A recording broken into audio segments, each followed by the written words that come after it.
Little Miss Recap contains adult language and is intended for entertainment purposes only.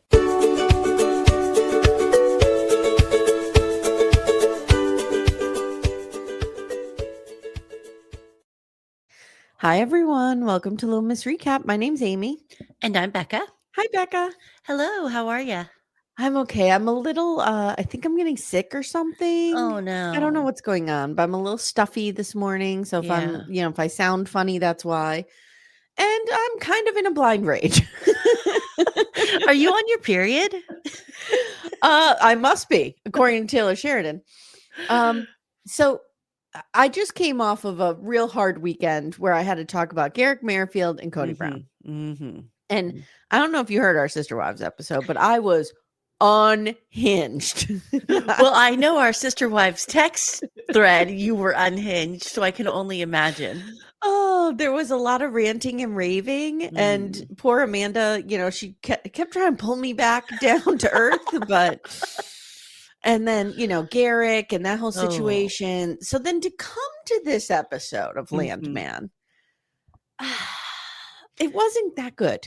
And did Taylor Sheridan listen to last week's episode, run right back into the writer's room and say, we got to do it over and do everything we told him not to do? I think so.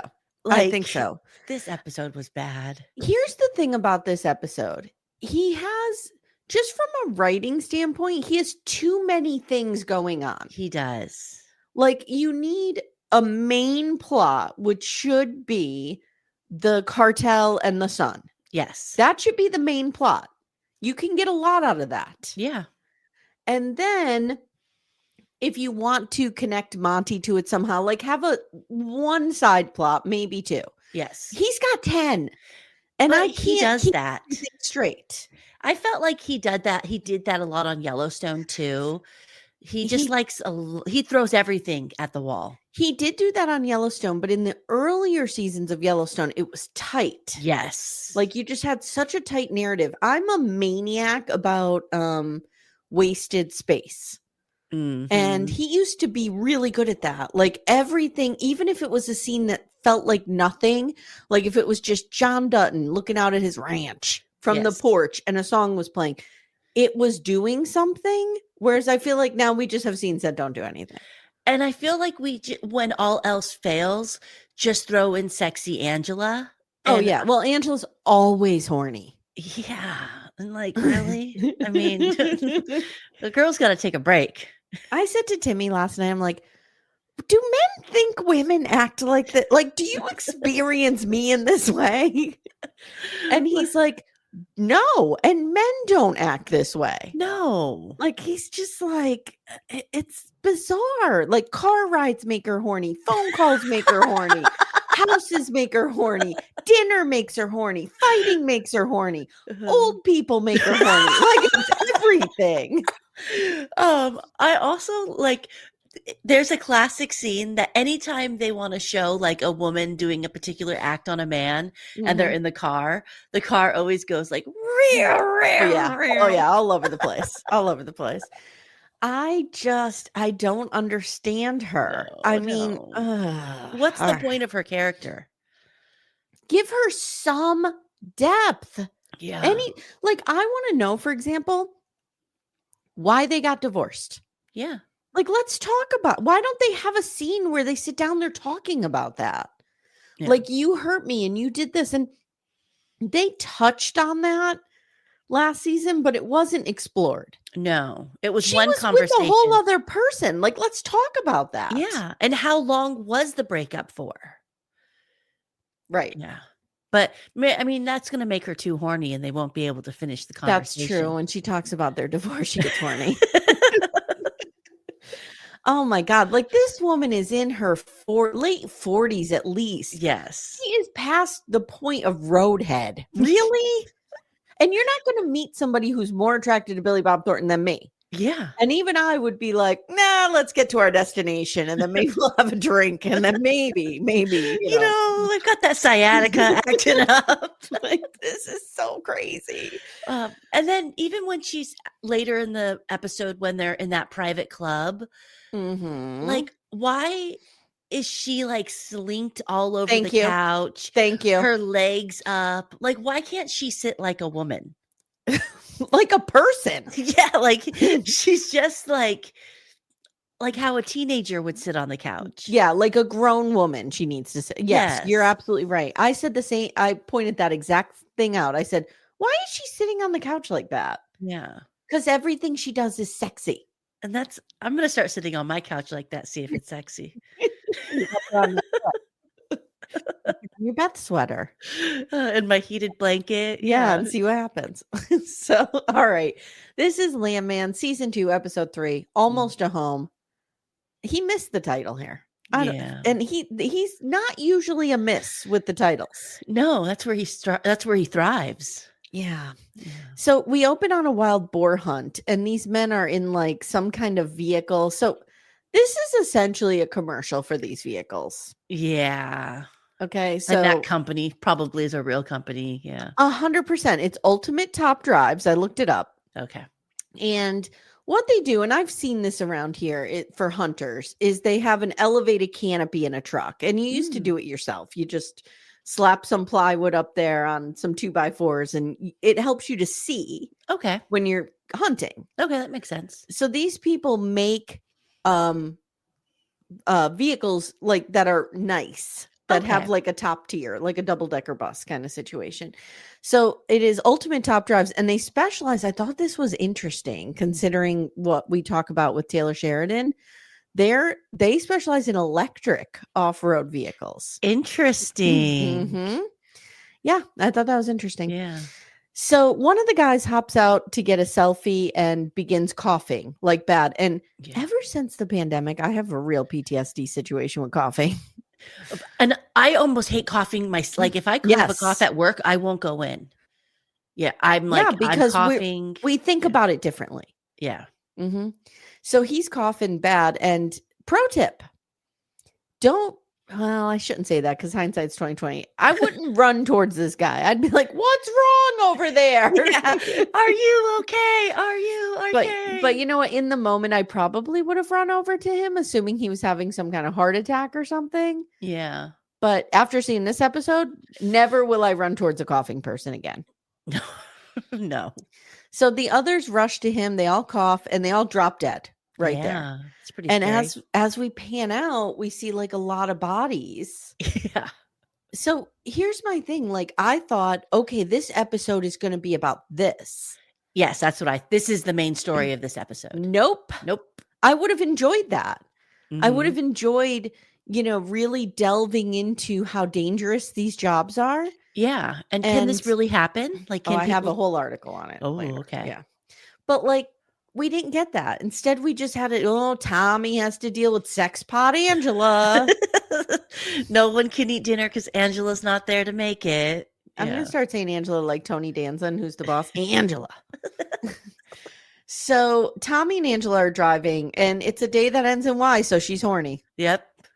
And she's trying to give him roadhead while he's swerving all over the place. And the cops pull up and they're like, I'm shocked it wasn't like a, hey, dude, good job. You're getting a blowjob. And I don't know. He's like, I promise we'll behave, whatever. She has no seatbelt on, was Timmy's takeaway from this. Yeah. And she's just sliding all over the seat back and forth. Yeah. I mean, it's Texas. Yeah. I guess that's allowed. Cami calls him at one point and says, I need you in Fort Worth at Monty's office. I don't know what this whispering is. Okay. And he has a business meeting, and Angela has lined some houses up to look at. Now we get a call with Rebecca, because if you're not sexy, you're strong physically. Yes. You're like in the dark, dingy gym. You're not in like the fun, cute gym. Yeah. No. She is weightlifting, and he's like, you need to get over to Monty's. And there's this whole thing where Angela hates her. Yeah. And starts mean girling her. And Tommy says, now, girls, stop it. And I'm like, first of all, do not talk to Rebecca like that. And second of all, Rebecca did nothing here. No. It's like girls. It's not calm down, girls. Mm-hmm. There's a I'm the man and I'm saying knock it off with that lady talk. God. I hate this show, but I love this show, and I hate myself for loving it. And I wonder, what is it about me that loves this show? We Is don't it know. the, hey, ladies, quiet down? Do I secretly wish I was Angela? Like, Part of it is it's interesting to see a world that I don't know much about. yes. Okay. But there's also a part of it that's like when he wrote that, we talked about it when that scene last week, we get those and it's like, it's almost like Metallica's 4th or 5th album. You're like, okay, I get 2 good songs on it. Yeah. So I'm going to buy the album despite the 10 shit songs because the 2 songs are so good. So good. Yeah. Yeah. And I was raised on a soap opera. I love a little drama. Me too. Me too. Yeah. I mean, I was raised on Dallas. This is Dallas 3.0. Yeah. Yeah. So Dale and his crew go out to look at the old well. And this is the well, remember, that Tommy had asked them to look at. Yes. And they send Jarrell up on the tank to look around. And he's like, hey, there's like an armored vehicle or something over here. You guys should come and look. How he didn't spot all the dead bodies, I have no idea. Yeah, that's what I would have, I spied first. There's Waldo, there's a tank, and there's 17 dead bodies. Plus all the animals just laying around. Yes, yes. So all of a sudden, so they go running over there, and all of a sudden they're little like Geiger meters or whatever, like, and they start running and vomiting profusely. Yes. And I'm like, what is happening? All right. So Dale calls a helicopter saying I got an HS2 leak. So I brought this up. Okay. This is an article from Harper's Bazaar, believe it or not. Oh. Has Landman season 2's deadly gas leak incident ever occurred in real life? So, all right, let me read what it is. So this is a hydrogen sulfide leak. And hydrogen sulfide is a strong smelling poisonous gas that saturates the Permian Basin of West Texas and other oil production regions.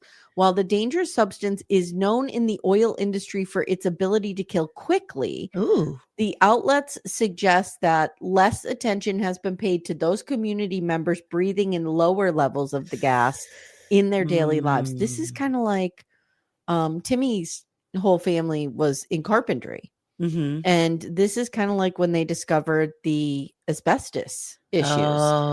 And, like his grandfather died of lung cancer very young. And they're convinced it's because he worked around all the asbestos. 100% like that. Yeah. And by the time Timmy's on work sites, like they have a lot of precautions. OSHA does to deal with that stuff. But they didn't in the 70s and 80s. No. And if you wore a mask, you were a weenie man. Oh, 100%. Yeah. 100%.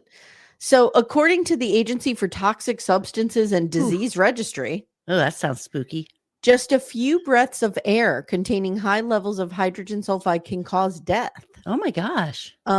It's also noted that hydrogen sulfide induced toxicity primarily affected the respiratory tract and nervous system in humans. So basically, you can go into respiratory distress, or arrest. And high levels of it can quickly knock you down, causing you to lose consciousness. You stop breathing and you die. Oh my gosh. Yeah, it's pretty bad. All right. So basically, this kind of stuff can be, it has like a rotten egg smell when you first smell it. That's the I guess, indicator. Yeah. So here in my neck of the woods, if you smell, like we have commercials, like if you smell rotten eggs, call PG&E right away. Oh yeah. So it's also highly flammable. And it occurs naturally in a number of different environments, including in crude petroleum, natural gas, volcanic gases, and hot springs. It can be spread by fracking. We talked about fracking. Yeah. And injecting water to push out more oil. So basically, working within the oil industry can be incredibly dangerous. And, hydrogen sulfide occasionally kills oil workers. Wow. So it has happened. In 1975, it caused 9 deaths. Wow. And then, it's happened as recently as October 2019. A lethal fog of hydrogen sulfide killed a worker and his wife in Odessa. Oh, no. Yeah. So there you go. It's real. Wow. And let me tell you something. I was in a fucking rage last night because I couldn't get closed captioning to work on Paramount Plus. Oh, okay. And because of my auditory problems, I need it. I need it So too. I didn't understand what they were running from and puking. And we're just going, what is happening here? Okay. What is the gas? Like, we couldn't figure out what the gas was. I couldn't understand why the guy on top of the metal thing couldn't just come down and they could all get in the cars and drive away. Okay, thank you. That's one of my notes. Because that's what ends up happening after the helicopter. Why don't they just get in their cars and drive away? I didn't understand. Or at least get in the cars where Yeah. it can't get in. And why was he the most at risk when he was the highest up? Like, I didn't understand that. So they kept him up there because he was above the wind. Okay. So he was safe up there. If he came down, he would have been in it. Okay. But then the winds shifted, and that's when he should have run down. Yes. I don't know. And they should have been in the car. Well, would it just explode maybe from the engines of the car or something? So you only have a few minutes to turn your engine on and get out? I don't know. I feel like Taylor Sheridan just got a budget for a helicopter, so he wrote that scene. He needed to use it. Little Miss Recap will return in a moment. For ad-free episodes, visit littlemissrecap.com/support. Amanda. Amy. For our sponsor, Lumi Gummies today, I have an idea. I think we should do a rapid fire bonus round. Which 90-day celebrity stars need a Lumi Gummy or have taken a Lumi Gummy maybe? Okay. Madeline. Oh, I have her on my list too. Manon. Manon could really use indica. Yeah, to calm her the fuck down. Calm down a little bit. I think Jenny could use a sativa to maybe up the energy a little bit. Because there's none there. Funny you mentioned Jenny. I have Sumit's aunt can use one definitely to chill out a little bit. She definitely could use one. This is a wild card. Florian could use one. I don't know what variety. Yeah, but maybe I feel he like needs a hybrid. I feel like Florian on a gummy would be good. Yeah. I also have Dylan's mom from Dylan and Patia. Yeah. And I have Luke's dad of Luke and Madeline. Yeah. Mm-hmm. Yes. Yeah. And we can use Lumi Gummies as well. Yes. Yes. All the time. Consistent, mellow, and super delicious, Lumi Gummies are specifically designed to make you feel good, not stoned. Whether you're looking for an end-of-the-day de-stressor, a midday mood boost, or help getting the best sleep ever, Lumi Gummies has a strain that's right for you. So, Amanda, our flavor that we like a lot in this home is the sour strawberry cookie hybrid. Ooh, is it particularly sour? It's not super sour because I don't like sour things. Yeah, I don't either. But I just find that it's the perfect blend of up and down. It's right in the middle. Nice. But you feel good. I really like it. I'm a hybrid girly myself, and I'm going to go with the watermelon sorbet because I do enjoy watermelon, and it's just a nice, cool, chill evening of watching TV. You know what I need to do? I need to take one before Sister Wives comes out. Before I meet my arch nemesis in the ring. Yes. I think it would help you a great deal. I think it would help Cody Brown a great deal. Oh, absolutely. Absolutely. Yeah. Guys, Lumi Gummies are available nationwide. Go to lumigummies.com. That's LUMI gummies.com. Use code Little Miss Recap for 30% off your order. That is Lumi Gummies, LUMI gummies.com. Code Little Miss Recap. Lumis.com. Code Little Miss Recap. It's 30%. And the link is in the show notes if you guys need it. So now we get poor downtrodden Ariana. Yeah. She's a single mom, so she needs to go get a waitress job. Of course. And she's only applying at the Patch because that's the only place in town, I guess. Yeah. And she gets it immediately as a bartender, even though she has zero idea what she's doing. They didn't even train her. I said to Timmy, we see her taking orders. I'm like, she hasn't even been told how to put it into the POS system. No, she doesn't even know where anything is behind the bar. No. No. But she's on there. And of course, there's some perv hitting on her. And then he just comes right out and offers her like $1,000 to bang him. And she smashes a glass in his face. Yeah. No repercussions, though. Like the bar cheers. Yeah, the bar cheers. The bartender is kind of like, sexual harassment, just part of the job. Part of the job. She's like, I'm going to save you the trouble of firing me and I'm just going to quit. And he's like, oh no, you're staying here. You're going to stay here in this toxic, abusive environment. If you weren't pretty, they wouldn't be harassing. That's true. Yep. That's true. Angela is looking at a house that is at least, I pulled up Zillow Fort Worth and I found similar looking houses, at least $5 million. Yeah. Like, where did just the money come from overnight? Because Monty died? At this point, only Cooper can afford this home. Yeah. Billy Bob Thornton doesn't have the money. He's just the landman. Don't forget, he doesn't have his own money. Yeah. He just runs around doing things for others. I mean, he probably makes way better money than I'll ever see in my life, but it's not $5 million house money. No. So Tommy heads over to meet with Andy Garcia's character, which I thought had a different name in the first season. Yeah, I don't remember his name in the first season. But now he's calling himself Danny Morrell. Okay. Rewrite. And at one point, he's like, my wife calls me Daniel when she's angry. Does your wife call you Thomas? He's like, oh, no, not Thomas, but she calls me cocksucker, fuckhead, piece of shit. Things like that. Could you imagine if Timmy was at a business meeting and he just said, nah, my wife calls me fuckface? Could you imagine if Timmy was at a business meeting and I called him and he had to answer because I would rip his fucking head off if he didn't, which is not how I operate, but I'm using myself as Angela here. And then I was like, do you want me to come over and blow you in the middle of the meeting? I'm so horny when you answer the phone. The way you say hi just gets me revved up. Oh, God. All right. So Danny, there's a tense scene here between, and this is where I think the meat of the action should be. Yes, this is where we should dedicate our time and story to. So Danny says, we've been partners for almost a month. And Billy Bob Thornton says, no, we are not partners. You are partners with a 22-year-old kid who has the net worth of a 30-year-old pickup truck. I liked that line. It was pretty good. So then I started thinking, what is my daughter's net worth? And I was like, they probably have about $1,000 in tumblers and Lululemon pants. Yeah. That's their net worth. Same, girl, same. They don't even own their phones. I do. Yeah. They don't own any of their items. No, everything is mine. We own their cars. We own their phones. Yeah. It's really interesting. Maybe they should get in line, ladies. Yeah. Go get a job at the patch.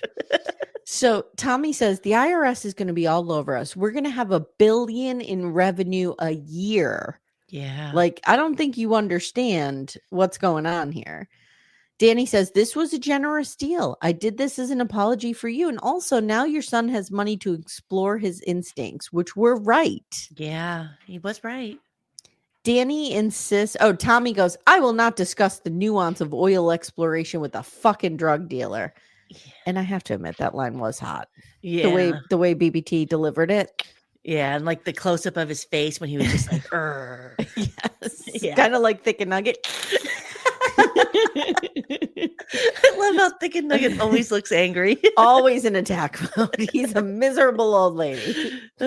So Tommy says, or Danny goes, I reinvest income and diversify revenue. Okay, whatever. Keep telling yourself that. Yeah. And Tommy says, you bet on my son to fail so that I would owe you. And he's probably right. I have a fruit fly in my face over here. I don't know what's happening. Yeah, he wanted Cooper to fail. Yeah, because he wanted to hold it over his head and have him in his pocket, and it's not working. Danny says, Danny goes, every time you take a breath, you owe me. And he slipped into Godfather 3 mode. Yeah, I did. And was really kind of screaming. Yeah. And it was kind of cool. And he's like, I spared you. And then he says, they're talking about the wells being shallow and stuff. And he goes, this is a blind spot in the industry. And you're angry that Cooper found it. I think that's a little truthful too. A little bit.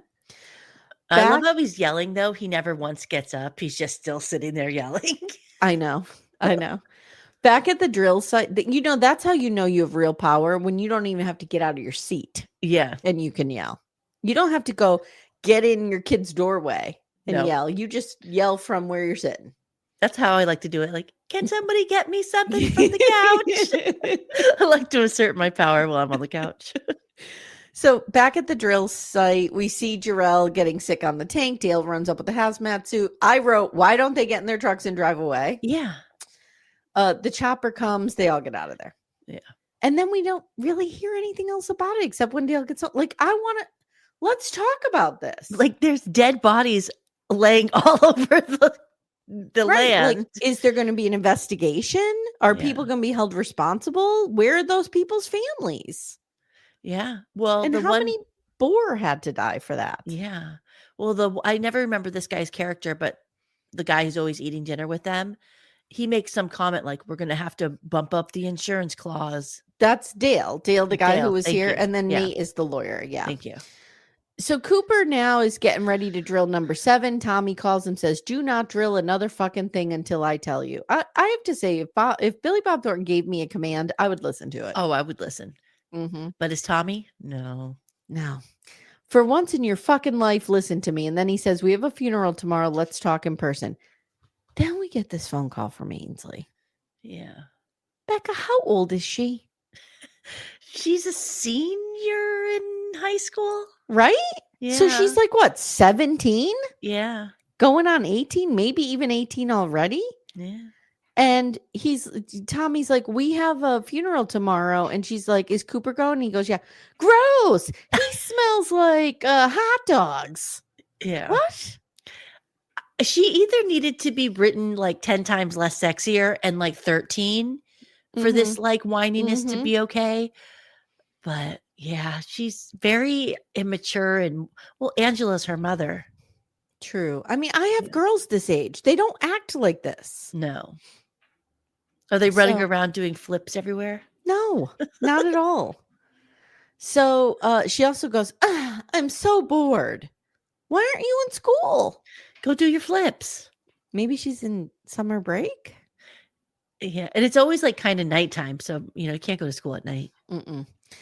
At Monty's, Tommy's called into this situation and there's no money basically. So I didn't understand a lot of this. No, just shell company, shell company, shell company, shell company.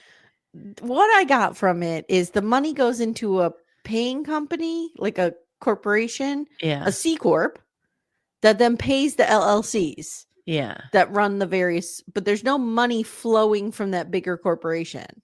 Because no one knows where that money, it's going somewhere else first. Yeah. And there's a ton of loans. And because the holding company is a C Corp, it's going to go through probate and a judge is going to flag all of this. That's all I know. I just know they're screwed. Even saying those words don't make a lot of sense to me. So basically they're fucked. Now they decide to go to the Cattlemen's Club to shake down their accountant. And one of the biggest issues I had with this is why would they take Tommy's truck over there? Do you know what I mean? Like, why would they not get in her car? Yes. Like she's a driver and a fancy car. Yeah. Why would a woman like Cami? She's going to get in her driving car. Not going to ride in Tommy's F-150 with him smoking with the windows up. I know. He did. He had the windows up. He's like, do you mind if I just blow this smoke in your face? Guys, please, if you're going to smoke in your vehicles, which have at it, do whatever you need to do. Roll the window down if somebody else is in the car with you. Yeah. That's just common courtesy. When I was a kid, everyone just smoked in the house. Oh, yeah, me too. And I remember asking one time my aunt if we could just open the window, and I got in trouble. Of course you did. Of course you did. Yeah. Yeah, Gen X kids, like our parents just smoked in our faces. Yeah, they didn't at care. all times. Yeah. And I'm sure, I don't have proof of this, but I'm sure my parents smoked in the car with us. Like my dad got asthma when I was 10. And so they quit smoking together. Oh, good. So I don't have a lot of memories of it. Now, my grandma always smoked. I have a lot of memories of her. And I remember her smoking in the car with us. But I'm sure my parents did. I mean, and it's nothing bad against them. It was just the time. They didn't know any better. Oh, I also have vivid memories of like we would go to, my mom became a woohoo girl. Yes. And she started hanging out with that woman, Marty, and her husband. We would go there, which was about a half hour away from us. And they would all be drinking and partying and put us in the car and drive us home. Drive home. Yeah. I was like, I look back on that now. Yeah. I'm like, I would never, like, I wouldn't even, I was so weird about even having one glass of wine if we went out to dinner and I had to take my kids home. No, it's not worth it. I was always terrified that either something terrible would happen, God forbid, or I would be arrested and be in the paper. My kids would be taken away from me. I'd be the first person arrested for just one sip of alcohol. Yeah. I remember one time going to the fair with my dad, and 99.9% he was wasted, and he just drove us home from the fair. Yeah. I made it, luckily. Yeah, we survived. All right. So they're going and they're taking the truck, and Cami says she's been digging through emails, messages, phone records. And she said she's just praying she doesn't find something that makes her life a lie. Been there. Yeah. Been there when you're digging for stuff and you kind of know you're going to find it. And you're scared, but you got to know. Oh, it's the worst. So he says, you have your trusts, you and your daughters, and you can walk away at any time and you'll be fine. Maybe you won't have a fucking plane, but you'll be okay. And he tells her once they get this straightened out, she should sell the company and walk away. Angela calls and she's horny.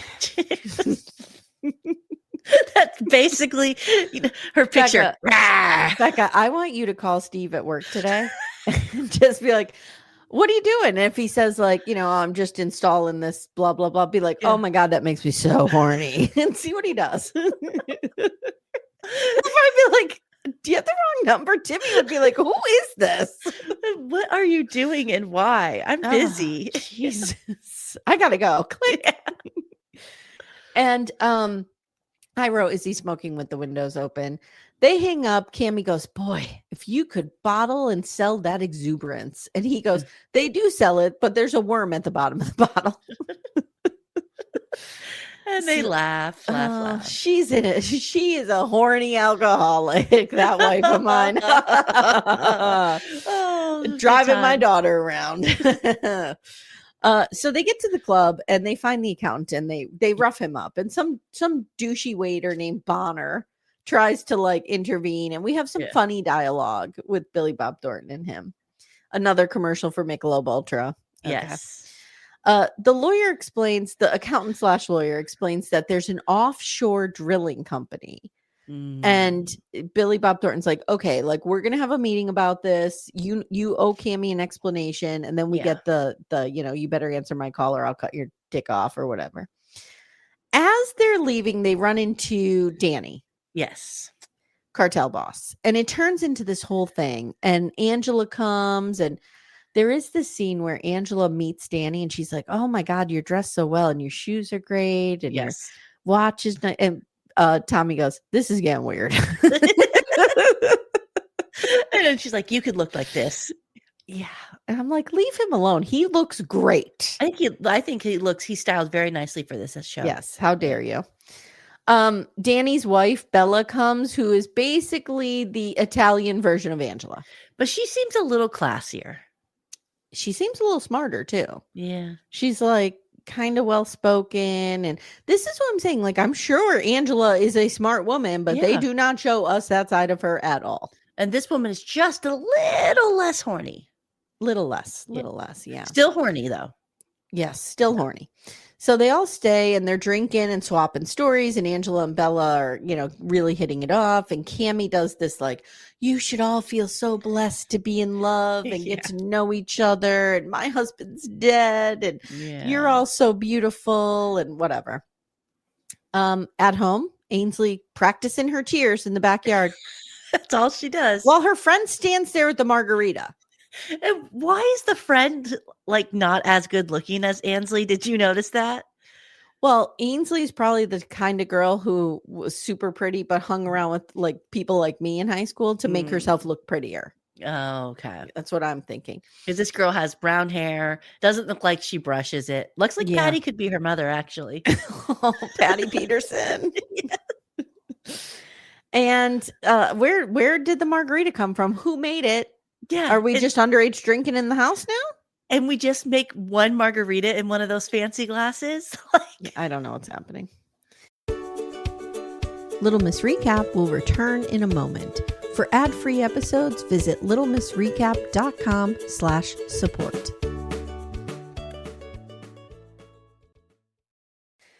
So Dale comes home and he's really rattled about his near-death experience, but it takes away from the gravity of it that you have so much ridiculous nonsense around it. Yeah.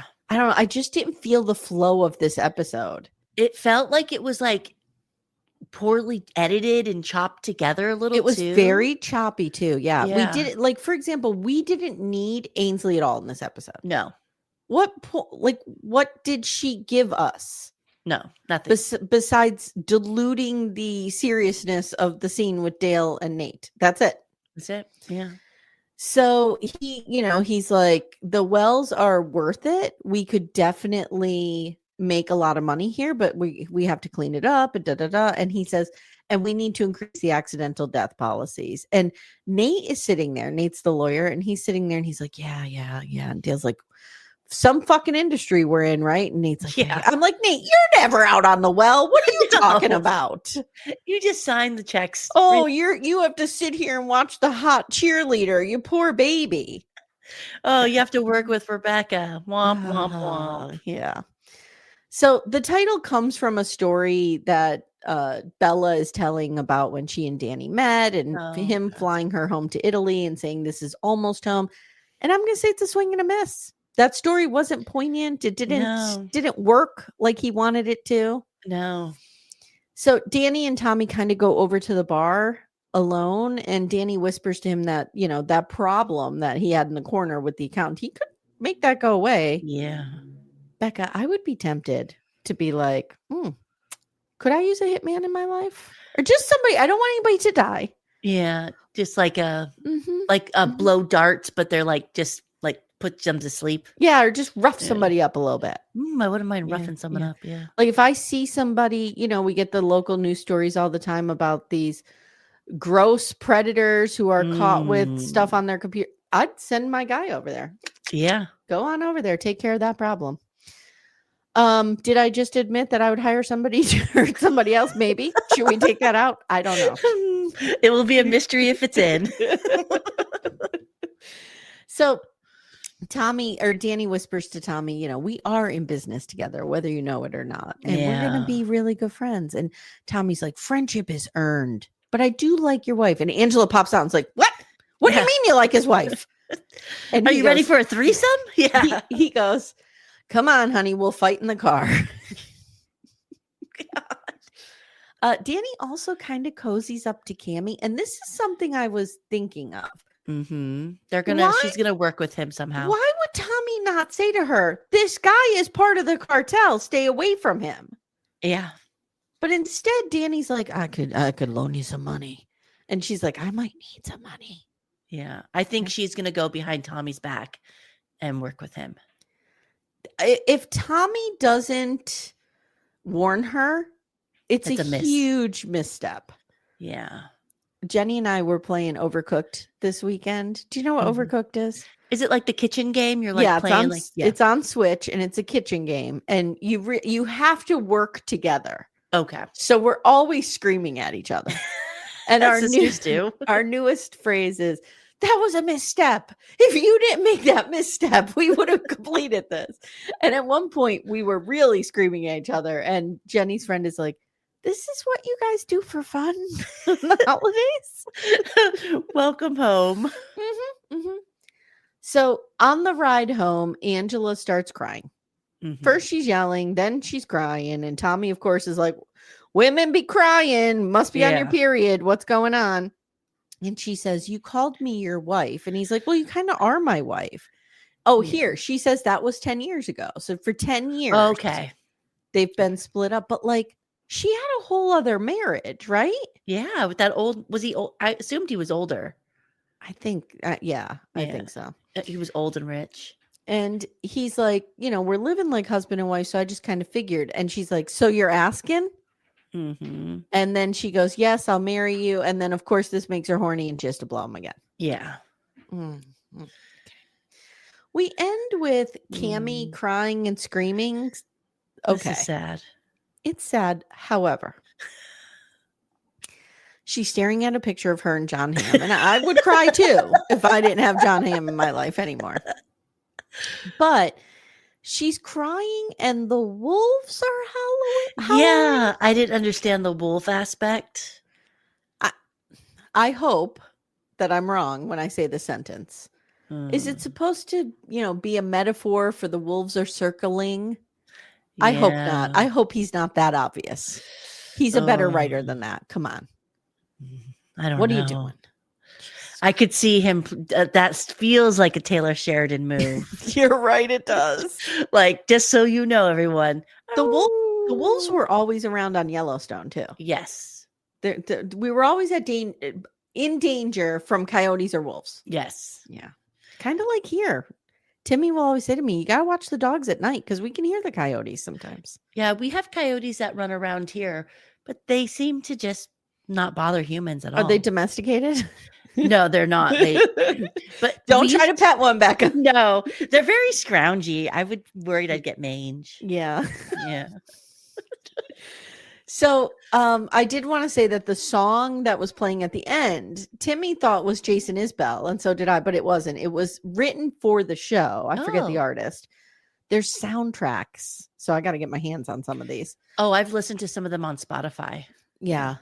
We did get a Red Clay Strays song this episode, yes, and I really love them. And this is going to be really big for them. So I'm happy. I like this genre of music. Is this called like indie country? It's like alt country, they call it. Okay.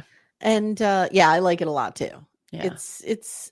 I mean, I appreciate traditional country, but I like alt country much better. Yeah, it feels a less Americana to me. Yeah. Does that make sense? Yeah, it's like it's I want to say less conservative, but not conservative in the political way. I don't mean that. Yes, because I feel like it is very conservative, but not in the political way. Mm-hmm. But it's almost feels not so American. Yeah, like you'll get like an anti-war song in this kind of genre, and you're like, oh. It's kind of like a mix of folk music, which I really love, and country. I just really like it. Yeah, I do. Me too. So that's it. That's our episode.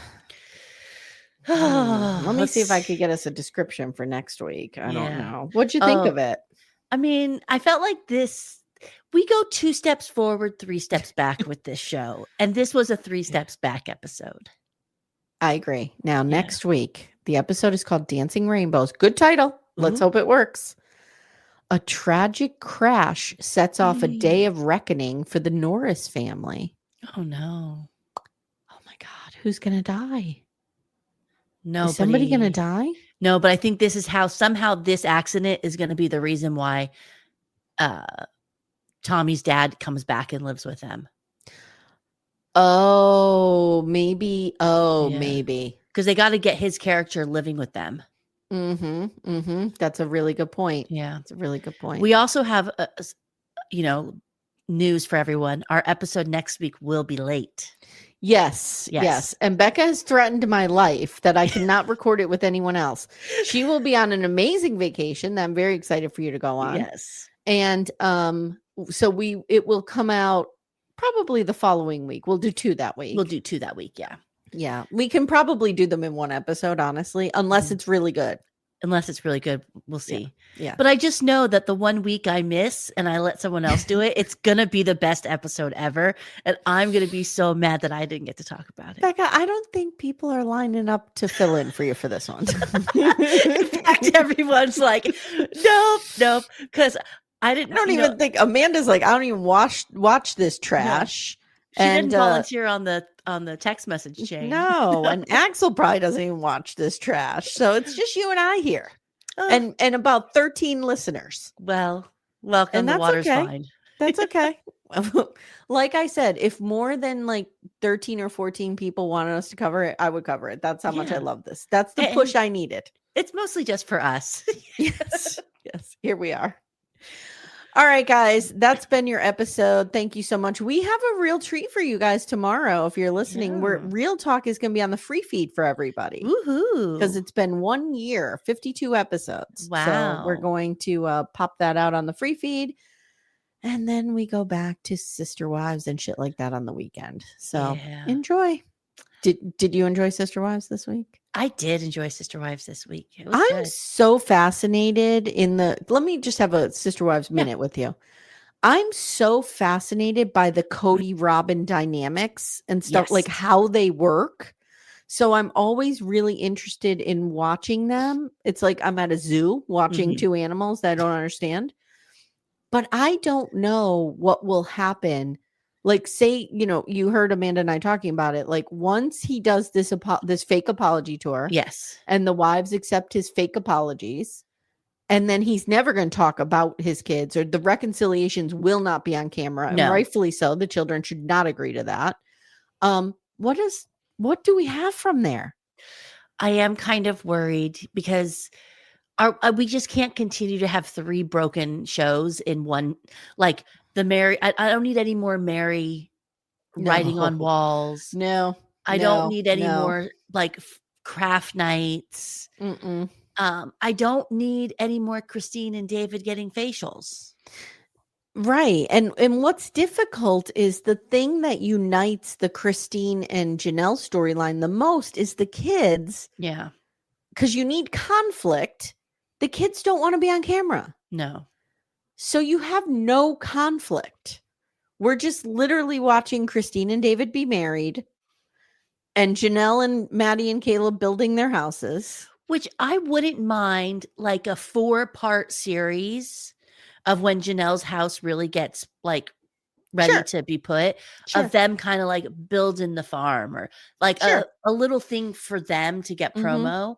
I wouldn't mind that, but I don't know. I'm worried. Yeah. Don't need it. Yeah. Don't need it. And after so long, I really don't need any more conversations between Cody and Robin either. Like, I don't want a whole show of that. The only reason that I'm interested in them right now is because I'm trying to figure out, like, who's worse? Who's the real villain is what I'm trying to get to the nugget of. And that's where I feel like we're all at now, because I think for so long we thought we knew who the villain was. But I don't know if that's who the villain was. Like, who is the villain between Cody and Robin? I saw Robin's real manipulation this episode. Like, it was on full display. He was asking her for permission and forgiveness. Yeah. To go and apologize to his wives. And the only reason he's apologizing to them is because she's upset that he said, I never loved them on camera. He really should never have said that, though. But don't worry, guys. We still have like 10 seasons to go through in our rewatch. So Sister Wives, you got Sister Wives for like another 2 years on Little Miss Recap. Yeah. All right, Becca, thank you so much. Thank you. And we'll see you guys next week. Bye, guys. Bye. Well, not next week, 2 weeks. 2 weeks. 2 weeks. Okay. Bye. Thank you so much for listening to Little Miss Recap. If you'd like to support the show and get a ton of bonus content, including all episodes ad-free, please visit our Patreon. The link is in the show notes. If we've earned it, please consider leaving us a 5-star review wherever you listen. If you have someone in your life who loves trash TV, please consider sharing this episode and telling them about the pod. I hope you've enjoyed this episode because we made it for you.